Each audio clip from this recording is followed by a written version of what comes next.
Are we going to do The Nun first? We are going to do The Nun. All right. Okay, so this is the latest instalment in the ongoing Conjuring cinematic universe. Okay, I haven't caught up with The this. Conjuring, Conjuring 2, Annabelle Creation.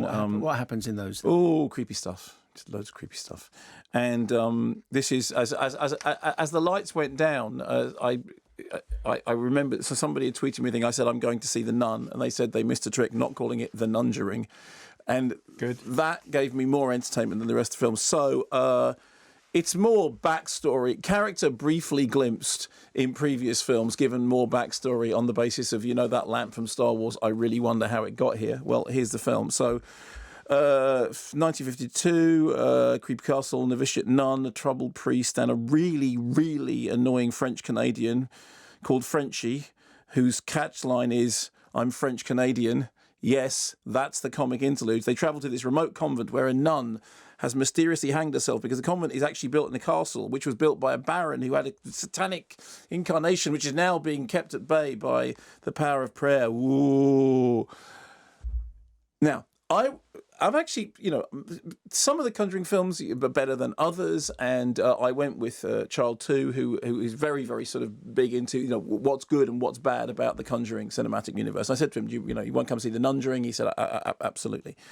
And how did he get into horror films? That's a weird thing. I've got no idea, and it absolutely, genuinely wasn't to do with me. I blame the parents. Anyway, so I sat there watching the film, which is shot in a colour scheme that is so boring it makes the plot look slightly interesting. Sorry to interrupt. Can I ask, what's a boring colour scheme? Like grey, brown, more grey, bit of beige. You keep wanting something madly violent to happen so that at least the red will summon. But I mean, it looked like it was being projected through a 3D lens with 70% light loss. And in fact, funnily enough, a couple of other people on Twitter have said, when you saw it, did it look really murky? And yes, it did. And it would have been more bothering if I'd actually cared about the film, which I didn't at all. It was really, really dull. Now, in the trailer, there is a jump scare. In the trailer, there is a jump scare. There is a character, and nun appears behind, or the character looks round, or the character, and then nun appears behind, or the character looks round, and then suddenly from out the side, nun comes. You didn't, it is the film's basis is quiet, nun, quiet, nun. Nun. But what's the nun do? Well, the nun basically does a Marilyn Manson impression and goes, woo, nun. But that's not... And no, genuinely... But what's she doing there, this nun? Well, it's evil, bad, evil. But nuns don't do evil. No, but satanic nun. Oh, satanic, yeah, absolutely. And so anyway, I was going to play you a clip of the film, but it is literally quiet, nun. And so Simon has put together this instead, which is a clip of a compilation clip of nuns in the movies with a bit of the nun. Here we go. Quiet, nun. I know what you're up to. You and Reverend Mother. She brought you here to replace me. I had a series of visions when I was younger. Out with the old. I saw a nun. She was actually born from an act of the most revolting cruelty. Word of my visions reached the church, and I was asked to accompany a priest to an abbey in Romania. Inspected his tested his wallet. It's a long history. She climbs a tree and scrapes her knee. Her dress has got a tear. She waltzes on her way to mass and whistles on the stair. And underneath her wimple, she has curls in her hair. The Nun, rated R. The darkest chapter in the Conjuring universe. Experience it in IMAX.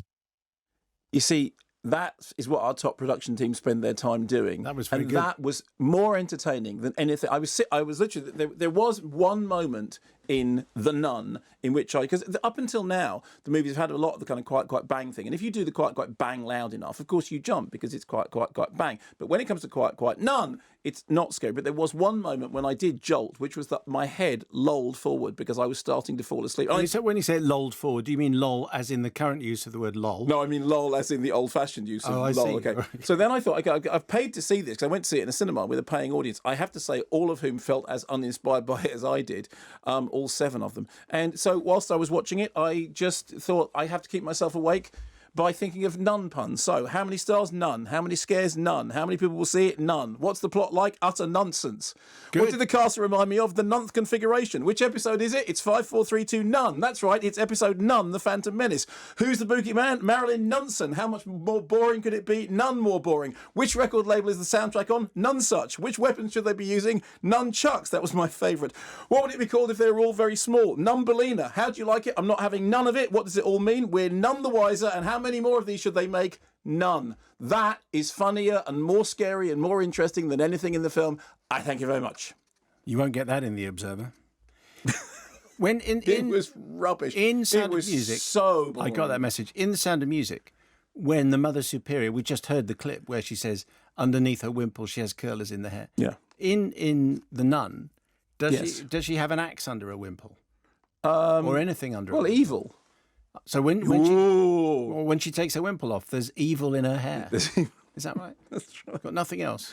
Actually, had they done it as a musical, it would have been fun. And there's also the other thing is it's tonally all over the place. It's got these jokes in it that are not funny. So the key joke being I'm French Canadian, and then there'll be a pause in the film while the audience is expected to laugh. Because why are they laughing at French Canadian? Because somebody is Frenchy. Oh, he's so French. Actually, I'm French Canadian. And that gap that we just had in the thing, that was the... Okay.